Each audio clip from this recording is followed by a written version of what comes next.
Thanks ever so much for the elegant way you describe the creative process.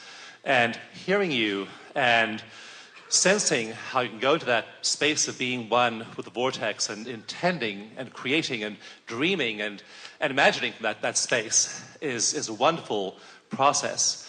And when I first heard about this last year, I was I left saying, she has given expression, he, or whatever, however, I'm confused from that point. It's not an easy thing. People say, I'm going to this meeting where this man calls his wife Abraham. And she must be some sort of schizophrenic because she refers to herself as we. And then she points at the floor and draws a big circle and calls it a vortex and tells us that everything we want is in there. We are a little difficult to explain, aren't we? So, doing this individually and for myself, my business, the people in my sphere of influence, for me is effortless. It is the way it works for me. Where I have trouble is on the global scale. And when I first saw you last year, it was 3 weeks after the oil spill that happened. But wait just a little bit. Yes. We want to hear you fully, but we just want to insert this here quickly. When you speak of this global scale, Yes. first we want to say that anything that life inspires you to desire, anything, whether it's something personal for you or something for another or something globally desired, anytime, if this time-space reality has the wherewithal to inspire a desire within you, it has the wherewithal to deliver it, you see. But the important thing, the thing that goes a little screwy with people is that when you think in terms of your own personal creation, you are much more allowing and often more expecting of being able to deal or tend to the details of it. Where when you think of things that are global, things that are or universal, then that feeling of not being able to control it gets mixed up in your energy and takes you out of the vortex. So you want to make everything so personal in the sense that you're tending to your vibration. If you make it so personal that you're tending to who you are. We didn't say this earlier, but it is a good place to say this, that the creative process is really 3 steps. The first step is ask. Well, you can't help but ask because life causes you to ask all day, every day, whether it's a personal request or whether it's something that you're asking on behalf of another nation or someone else that you know. So you're asking all day, every day. The second step of this 3-step process is tended to by source energy. Source answers, but it is even more than source answering. Source becomes the vibrational essence of the request that you have put there. So when you see something happening in the world and it makes your heart break for a moment, in that pain of what you don't want, you are launching rockets of what you do want. And source, in its clear, pure, positive energy, not caught up in the trauma and drama, not caught up in the sickness or the sadness, source energy becomes the vibrational equivalent of your request. The vibrational equivalent of your request. Now you have only one thing to do. You've got to become a vibrational equivalent to your request, you see. Which means you can't continue to look at what's going wrong.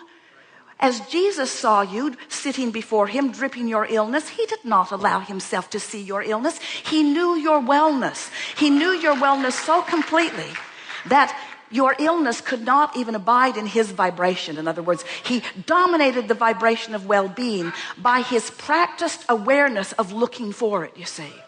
So we want you to know that step 1 is you're asking. Step 2 is source is answering.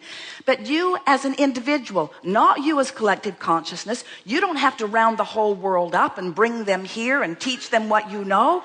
You just have to come into alignment with your desire, you see. You can't let what is control or be the reason for the vibration that you're offering. And that's why we like to talk about what's in this vortex as this is the real deal. This is real time. As we're visiting with you here and now, it's approximately 10 o'clock here in California. Same in Arizona, which is weird. Esther doesn't like that at all. It's an entirely different day in Australia. How weird is that? And where we are, there is no time that we are calculating at all. And yet it is all now. It is all now, you see. And what we want you to feel with us is the nowness of where your request is. The nowness, not of a request that is not yet manifested, not of a request that is not yet answered, a request that is answered and is vibrationally become. It's done. It's already done.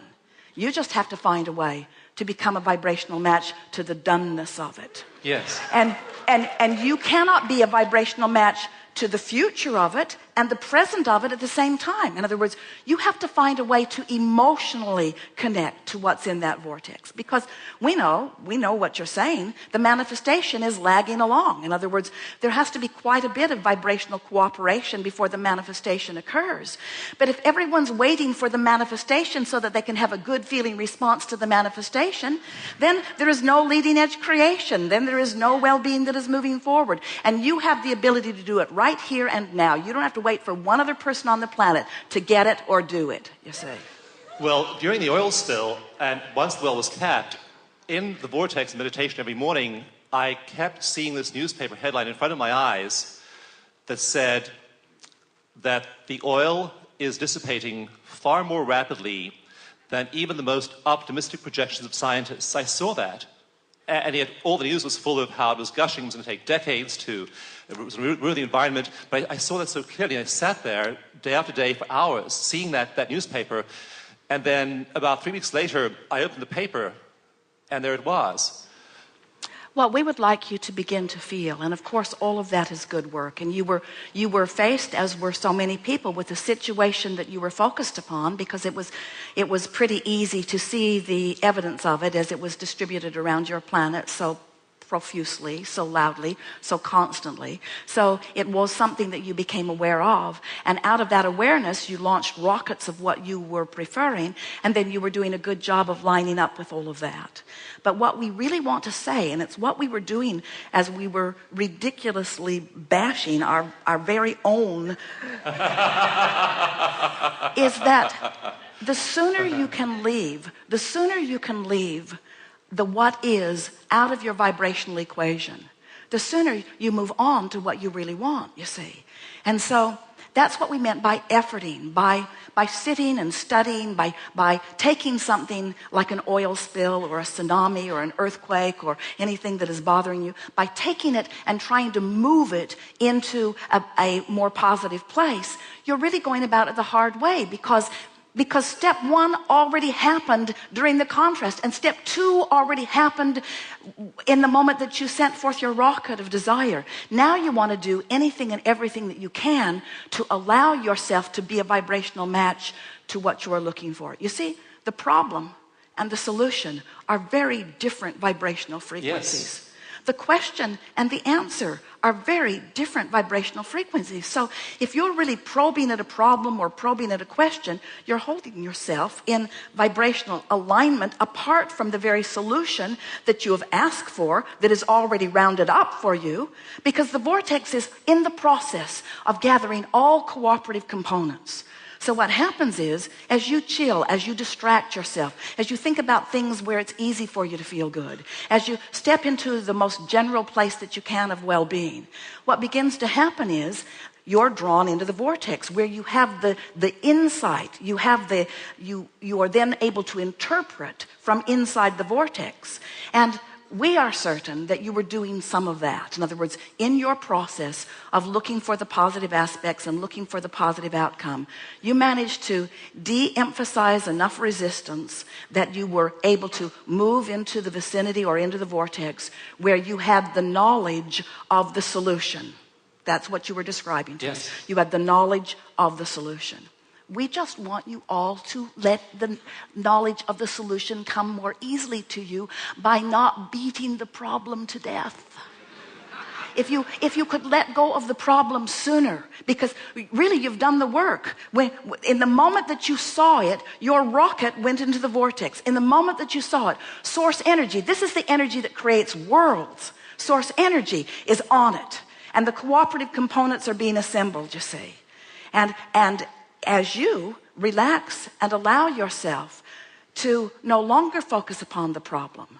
The solution which you have requested will call you to it. You see how it works?